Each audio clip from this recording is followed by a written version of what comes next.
இங்கே போனுகள் நடுகளும் காய்ச்சது காணும்.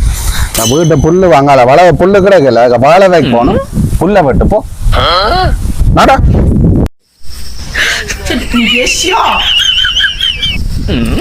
மம்பட்டி கிடக்கு உனக்கு காணையில் புல்லு வெட்ட சொல்ல மம்பட்டியை போட்டுட்டு இங்கே ஓடினான்னு தெரியும்.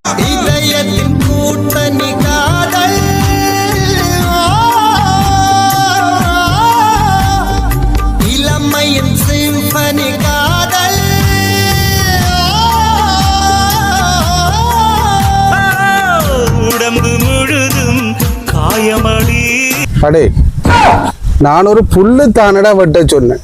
ஒரு 10 நிமிஷம் பட்டு நீங்க அது வரைக்கும் உன்ன காண இல்லை. அதுக்கு போய் 2 உடம்பு முழுக்க காயம் என்று பாடுறீங்க. புரியுதா? புல்ல போய் வெட்டு.